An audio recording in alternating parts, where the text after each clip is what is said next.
Welcome to Sense of Style. I'm Stuart. This is my million view special. This is a 10-bottle master list for a complete fragrance wardrobe. I hit 1 million views last month. And look, it's not 1 million subscribers, but 1 million of anything is pretty cool, and I'll take it. And I'd really like to thank my hardcore viewers.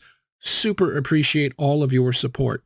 Now, I wanted to do this video because I've seen a lot of negativity on Fragrantica lately. A lot of people complaining about the flankers. I mean, they are crazy. There's way too many. But when it comes to hobbies, I can think of 1 million worse things to do with your time and money. As long as you can get the addictive component, the financial component under control, I've been able to do that. You can too. If you can get that under control, it's an awesome hobby. If you look at my earlier videos and you see how fat I was, I've lost 60 pounds. If you see how poorly I dressed, holy moly, it was terrible. I've come a long way. It can be an incredibly positive experience. And so yeah, 10 fragrance collection, you can simplify, but this would be a good starting point if you wanted to get into fragrance collecting. I'm trying to cover every single time of year, every single angle that I can possibly get, because it really is an awesome hobby.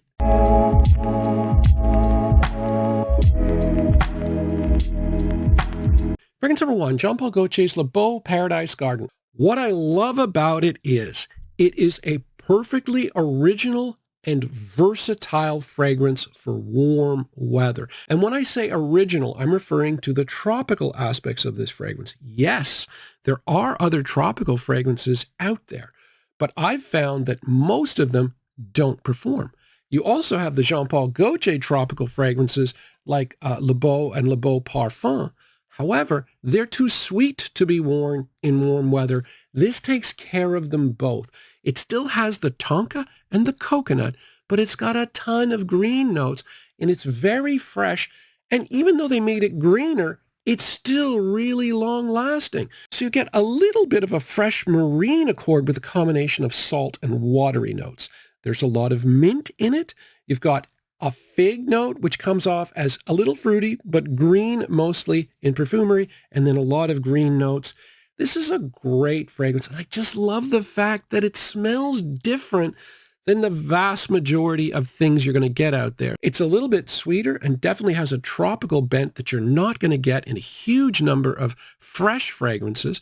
So you can wear it for like a party to get that little bit of sweetness. The sweetness is more modern. The performance is still there. I mean, it is so versatile. You can even wear this at work without too much of a problem because it's not cloying sweetness. There's a lot of green notes. Yeah, this one, I think, be a great starter for a summer collection if you're creating a new wardrobe. Fragrance number 2, Givenchy Gentleman Reserve Privee. And this does for cool weather what Paradise Garden does for warm weather. And I love what they did here. They have covered all of the bases for the places where you can wear it. And like the first one, this is versatile in cool weather. You can wear it at work because it's got the powdery, sophisticated iris. It'll fit right in there. You've got the amber in this. The amber is great because it's very modern, a lot of kind of youthful. A lot of young people are wearing sweeter fragrances, so it'll appeal to them. And then you've got the whiskey, the masculinity of the whiskey. So you can wear it on a date because of the whiskey, the masculine, and the sweetness combined. Like it's perfectly crafted. It's got really good performance. Excellent all-rounder for cool weather. Fragrance number 3, this is Tom Ford's Ombre Leather, and this is the special occasion fragrance that I have on this list. You're always going to need something where if you're going to a wedding or you're going to a graduation or you're just in a special situation where you really want to reward yourself, you're going to need a special occasion fragrance. You're going to spend a little more on it. It's going to be higher quality. I think this would be a great one. What I love about it is it's masculine, but it also is sophisticated because this is a very high quality leather fragrance. But it's got a special quality to it. It's basically amber, so there's some sweetness. It's got sweet, clean leather. So amber leather, and then it's got jasmine in it, but it's jasmine sambac. There's two kinds of jasmine. There's your cheaper jasmine grandiflorum, which is the standard jasmine you get. But then there's jasmine sambac, which is more expensive. It is more rare, and it's more animalic and masculine. There's a lot of it in here. Phenomenal performance, special occasion. Fragrance number 4 really isn't a fragrance. It's a vibe. It's the Dior Sauvage vibe, and I do think you need one of these 3 fragrances in your collection.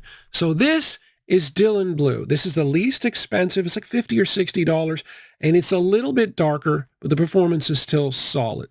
This is Prada Luna Rossa Carbon.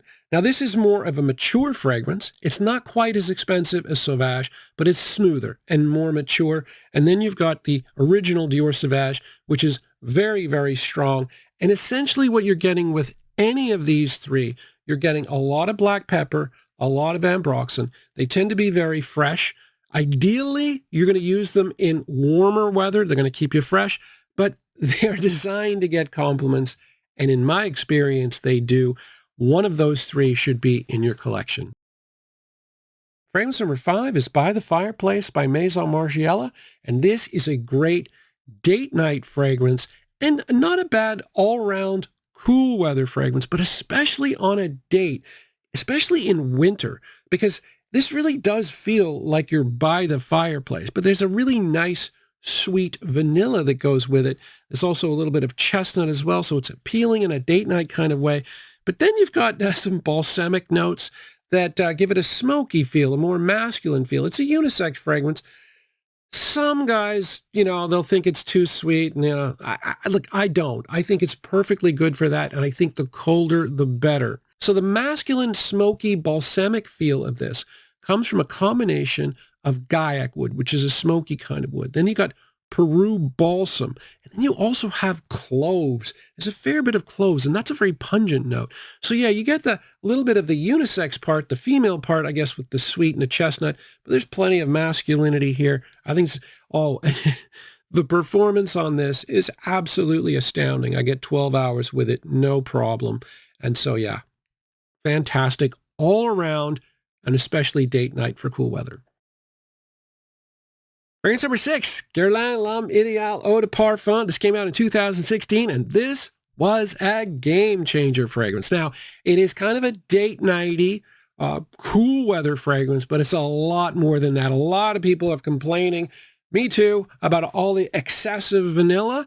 But if this thing wasn't such a hit, that would have been a lot harder to do, because this was one of the first sort of change in the way we view masculinity, because it had a traditional female cherry note in it, and that was rarely used in men's fragrances. It's also a little gourmandy. There's a fair amount of vanilla in this as well, but it's just masculine enough with the use of spices and leather, which is critical. Now, yeah, you've definitely got a little bit of almond in this as well, but really it's the battle of those 2 things. It definitely comes out on the masculine side. Women don't seem to wear it that much, quite frankly, but men love it. Even the old guys like myself that, are tired of all the sweet fragrances, this thing is a classic, phenomenal fragrance, must have. Fragrance number 7 is an absolute must-have niche fragrance. Should be the first niche fragrance that you buy. It is the most popular niche fragrance in the world, surpassing Aventus for 35 and under. It's Parfum de Marly's Layton. This is a floral fragrance that has sweet components. It has apple in it. It's just masculine enough to appeal to men. It's kind of really benefited from the release of Guerlain L'Homme Idéal, but it is hugely popular. Now, the floral notes here aren't particularly feminine. They tend to be kind of fresh, like geranium and violet. The vanilla here, though, is beautiful, and there's some cardamom in here for some warmth. It moves it more in a masculine direction. Phenomenal performance. Oh, definitely a must-have. If you're only going to limit yourself to 10 fragrances and you're 35 and under, gotta have Layton. The last 3 fragrances are inexpensive, but all have their place in this 10 fragrance collection. This is Burberry Touch. And I think of all the fragrances I've talked about, this one is probably be better for work, whether you work with your hands or whether you work in an office. I think this would be fantastic because it smells really fresh. It's an odd combination of violet leaf, which is like ozonic and very light and airy, and black pepper. So it's got the freshness of both, the pepper freshness and the ozonic freshness of the violet leaf. Average performance, but it's inexpensive. Great work fragrance. And, it's appealing aside from that as well. Fragrance number 9 is an interesting one because it's a clone. It's inexpensive, but it's incredibly popular throughout the fragrance community, which is very rare. It's Starman Nebula by Fragrance World. Great for cool weather. It just does so many things. It's a clone of Pure Malt by Thierry Mugler. But what it does is it smells masculine. There's masculine qualities. You've got malt and whiskey. Pull it in a masculine direction, but it's modern because it's also sweet. There's a lot of vanilla. And then it's got a fruity component that also works in the modern department. So it smells pleasant, almost like a date night fragrance, but it's still masculine. Really good performance. And yeah, that's rare. It's rare that so many people in the fragrance community would like such a cheap clone, but they do. Fragrance number 10 is probably the number one selling fragrance in the world for men in terms of bottles sold. They don't release the data, but it wouldn't surprise me at all. It's Armaf's Club de Nuit Intense Man. It's a clone of Creed Aventus, and it's a very good clone, especially in terms of performance. The fragrance itself is very rich. You get a lot of that pineapple. You get a little bit of the smoky birch. It's that woody pineapple. It just works really well. The opening is terrible. For 5 minutes, it smells like lemon pledge, but it gets better. It gets really better. It starts to smell amazing. And yeah, this is definitely a must-have. So yeah, anyway, I hope you guys enjoyed this list. I really do appreciate the 1 million views. Hopefully 2 million won't be too far off. But yeah, my core viewers, man, they mean a lot to me. Like, you guys are really supportive in so many ways. And yeah, thanks again, guys. Take care.